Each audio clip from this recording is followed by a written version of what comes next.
Este increíble modo de viajar, verde, limpio y silencioso, obviamente no era rentable para los barones del petróleo y se necesitaba quitarlo de escena. Estas aeronaves todavía eran bastante comunes incluso a principios del siglo XX, como podemos ver aquí. Como sabemos, la prohibición del alcohol se trataba realmente de eliminar los combustibles naturales de origen vegetal, como el etanol, por lo que la industria automotriz tuvo que depender de las grandes petroleras rentables como combustible. Pero ¿cómo eliminarías a tus mayores competidores que pueden volar sin el uso de combustible a base de petróleo? Asustando a todos para que no volvieran a poner un pie en una de estas aeronaves. ¿Les suena a bandera falsa?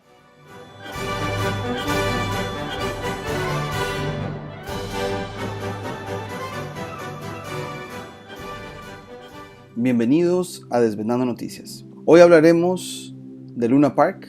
Sería nuestra sexta entrega de los parques de atracciones. Lo conectaremos a otros temas que también hemos hablado al canal acerca de los dirigibles, como lo vimos en el video introductorio, donde pareciera que fue un encubrimiento para lucrar con la energía, como lo han hecho las élites desde tiempos antiguos. Y recordemos que lo que hemos hablado en esta serie de parques de atracciones es que solamente se abrían los fines de semana para personas.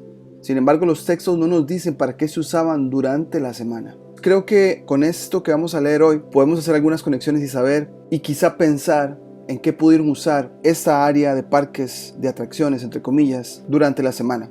Entonces, como vemos acá en el área de Coney Island, que hemos hablado bastante en esta serie, hay varios parques. Tenemos aquí Dreamland, tenemos acá este otro que se llama Steeplechase Park, y acá arriba está Luna Park. Y como vemos, hay torres. Pongan atención a las torres, porque aquí hay una torre tipo Torre Eiffel, otra más grande por acá, otra más grande. Y la pregunta es, bueno, ¿qué hacían con las torres? ¿Había algún uso energético? Sin embargo, en el video introductorio que mostramos, los Spacebusters de hecho analizan el hecho de que quizá las torres fueron un lugar de abordaje o de carga para los dirigibles, lo cual me parece algo que tiene mucho sentido.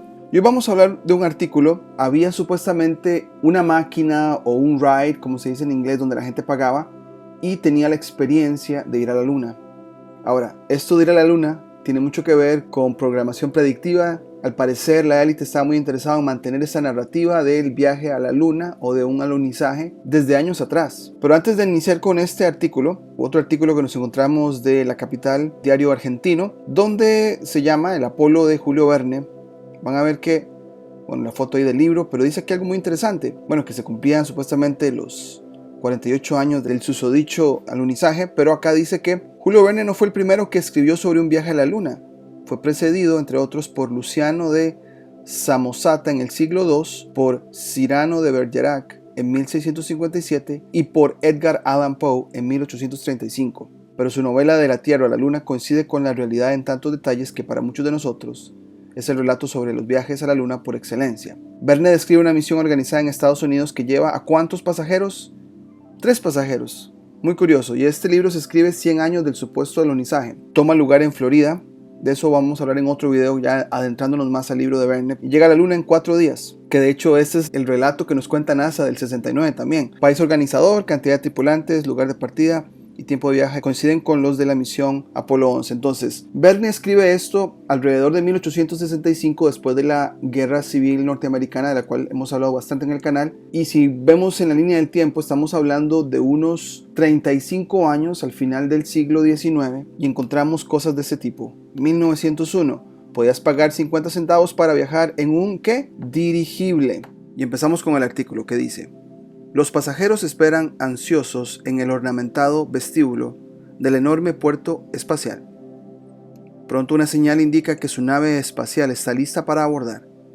Mientras esperan, pantallas especiales les instruyen sobre cómo funciona su nave espacial y qué esperar una vez que abandonan la atmósfera de la Tierra. Interesante que nos hablen de pantallas. ¿Serán proyectores? ¿De fotos tomadas con cámaras grandes? También lo tocamos en otro video acá en el canal, pero bueno, seguimos.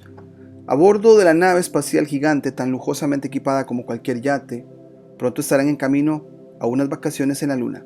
No, esta no es una visión del futuro del turismo espacial.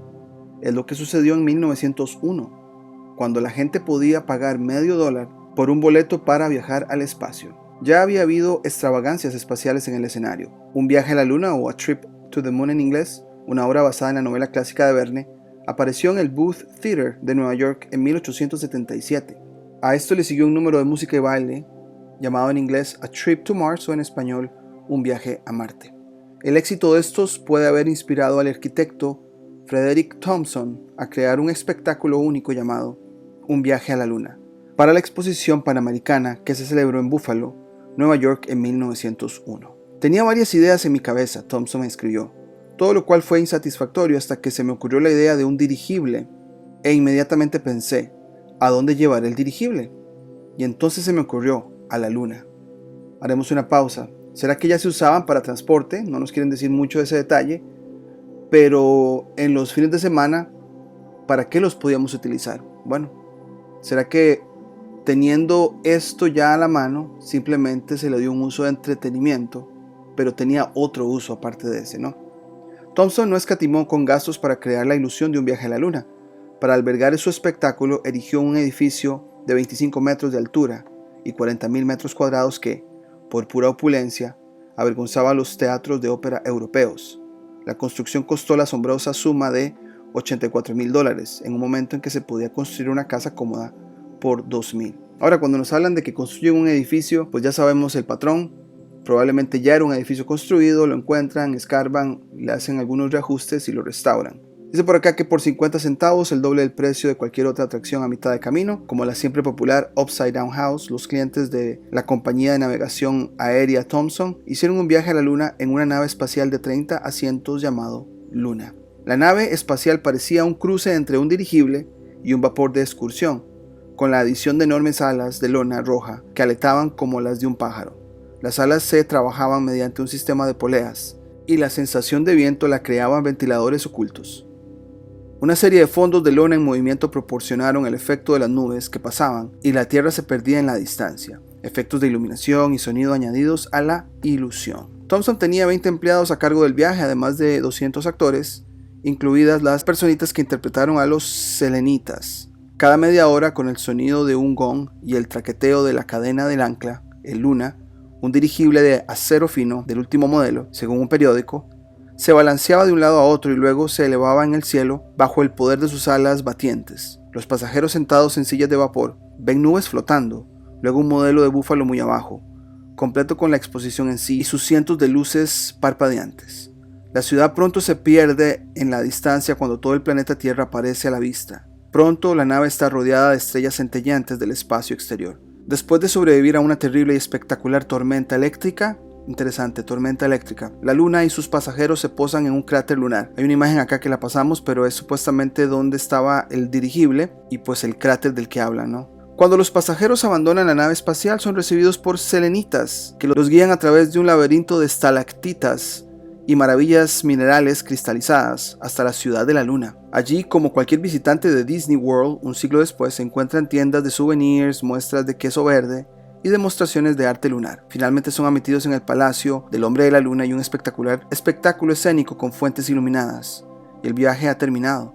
El regreso a la Tierra fue a través de una escalera de cuerda anticlimática. Después dice que A Trip to the Moon fue el primer paseo oscuro mecánico con motor eléctrico, desde entonces un elemento básico en los parques de diversiones de todo el mundo, como Disney World, y el primer espectáculo espacial. El historiador Frank Winter incluso cree que esta puede haber sido la primera patente que involucra una nave espacial. Durante el transcurso de la exposición, más de 400,000 personas realizaron el viaje a la Luna.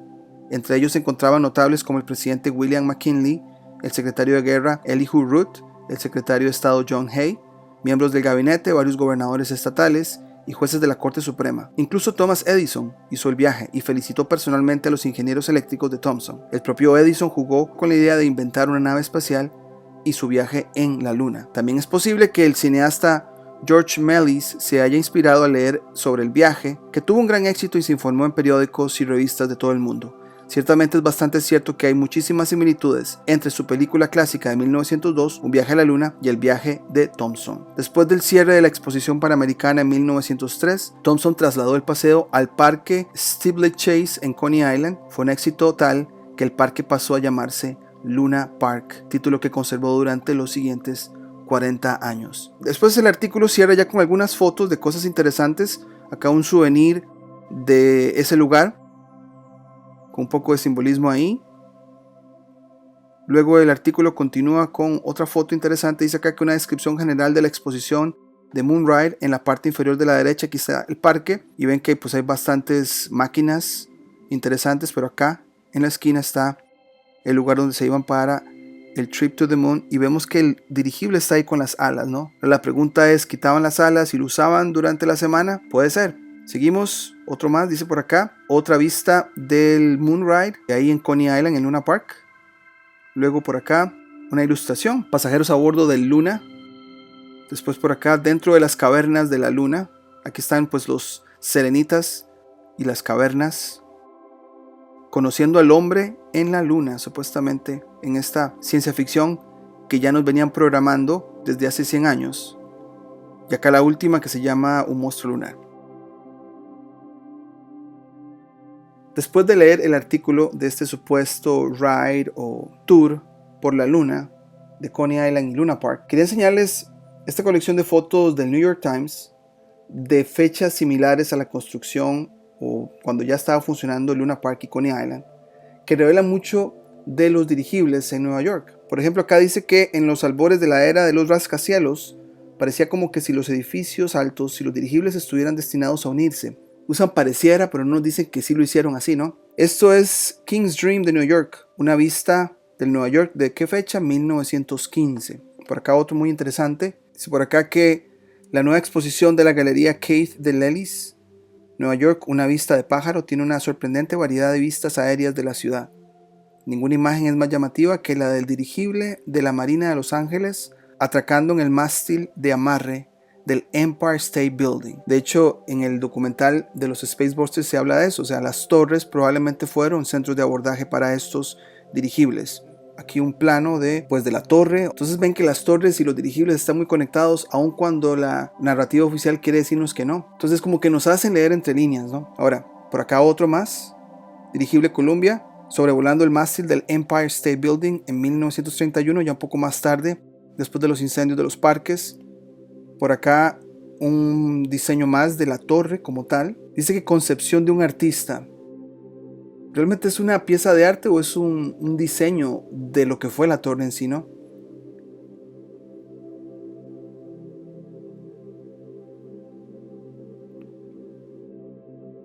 Y acá otro más, un poco más tarde en la fecha de 1936-1937, pero estamos hablando de New Jersey, una ciudad muy cercana a Nueva York, pero bastante reveladora la foto. Dice que el observatorio del Empire State en 1930, acá una más moderna de lo que es ese lugar. En el canal también hablamos de que hay evidencia de que ese Empire State fue una central de energía que alimentaba a 5 estados a la redonda. Seguimos con la programación predictiva o la distracción con entretenimiento, para no decirnos el uso real de estas cosas. Queríamos hacer la conexión de los dirigibles con Luna Park porque pareciera que para encubrir el verdadero uso de ellos, quizá lo usaron para también su otra agenda de programar predictivamente a la gente con el supuesto alunizaje.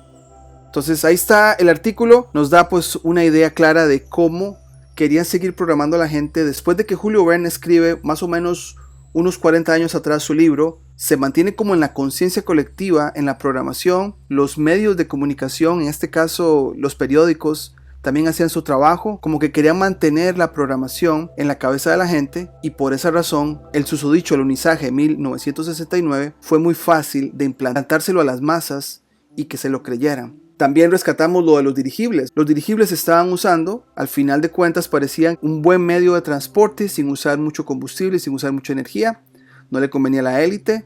Los usaban quizá de una manera escondida, pero para darle un uso y quizá distraer a la gente, pudo haberse usado como este ride que llaman del viaje a la luna en el parque Luna Park, como para pues darle otro uso y que la gente no pensara en el verdadero uso. Bueno, dejaremos el video hasta acá.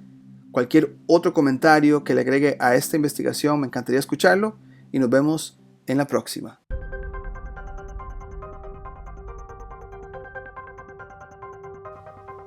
Si te gustó el contenido del canal, no olvides suscribirte, darle campanita para notificaciones, darle me gusta, comentar o compartir. Hasta la próxima.